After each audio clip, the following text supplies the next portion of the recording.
All right, brilliant. Our last speaker for the day, Hans-Jürgen Schönig from Cybertech.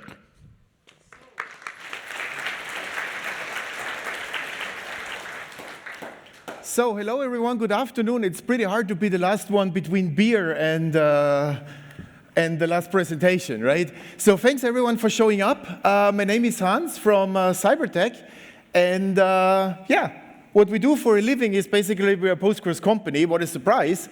And we've grown quite a bit recently, so we're doing Postgres all over the world. And so what are we doing here? What's the motivation for this talk that is ever more critical system on Postgres? So why does it matter, and why should anybody care, right? I mean, if you're a software developer, why would you care about somebody running some critical system? And especially these days, as you might have noticed, if you do banking, you will find Postgres. If you have insurance, you will find Postgres. We found it in crypto, we found it in government, we found it anywhere, and the list goes on. So everybody is sacrificing his beer time to hear that we're in banking. Wonderful, right? So what's the point of all this? So why did everybody come here to listen to some CEO that says everybody is great, we're super, this is wonderful, you should do this, right? That's not something that should delay beer, after all, right? So why would you care? Why is it that an engineer should worry about the fact if an open source thing is running on some deployment somewhere in the world? And I can show you why you should care. Maybe you know this guy. Is he here, Christoph, somewhere? Yes, here he is. This was last week, I believe, and it says Postgres yesterday, 2 seconds. Postgres today, Postgres 19, 900 milliseconds. Wow. So what does this thing have to do with the topic of the talk, that is Postgres in ever bigger systems? And here is the answer. Look at the date. It says 2017 on the second image.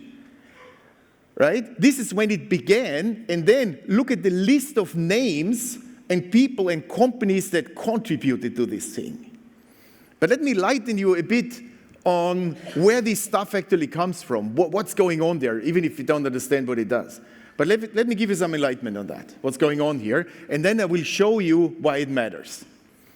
That's an execution plan in Postgres 19, and what Postgres can do now is it can aggregate first and join later. For 20 plus years, we had to join first and aggregate later.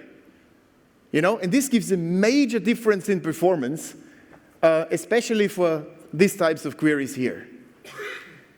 And to close the loop about all this is very simple. What does it have to do with the topic? You know, we can do aggregations faster. We can do it 2 times faster, 3 times faster, and a ton of people contributed to that. Right? Why would this delay your beer eventually?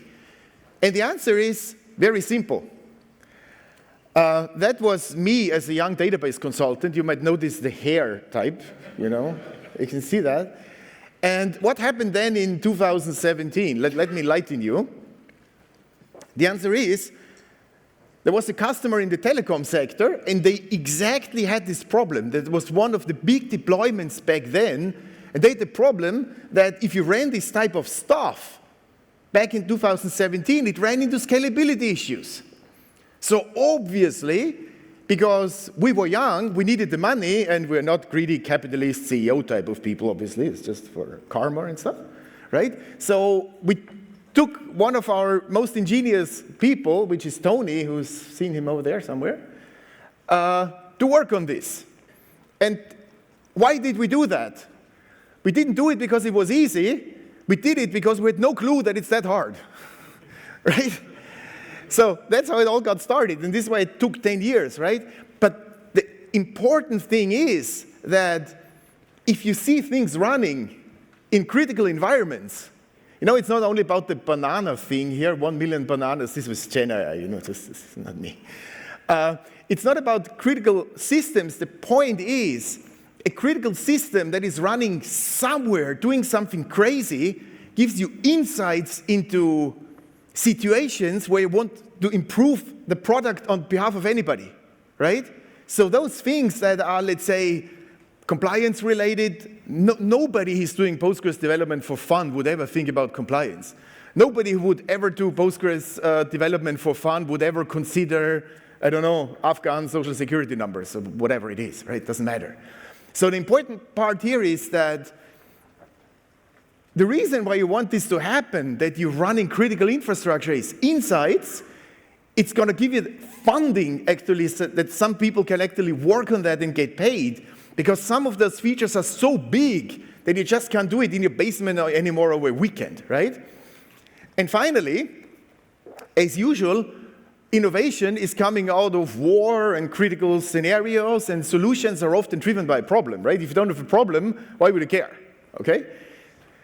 So, to close the loop, running on critical system is not only about, hey, some CEO got a new Ferrari, you know, or whatever. So it's also about improving everything on behalf of everything, or on behalf of everybody. And finally, if you see the amount of ingenuity coming out of this group, whether it's just for fun or whether it's for a business purpose or for whatever, you can just be super proud of what has been achieved. So even a half-full keynote is 20 times bigger than the crowd we had when I started 25 years ago. So having said that, just be proud of what has been achieved by whatever means on any system. And finally, epic failure, just to resonate with everybody, you know, like just to make sure that part of the group failure, you know. So thanks to our partners, thanks to everyone. Also contribute to this Open Alliance for Postgres Education. So there is an incentive started by some people to make Postgres education broader and more standardized. And finally, there is Postgres Day in Austria again at the castle in Vienna. And yeah, ugly picture. So thank you for your attention and have a nice evening. Thank you for showing up. Thank you very much, Hans.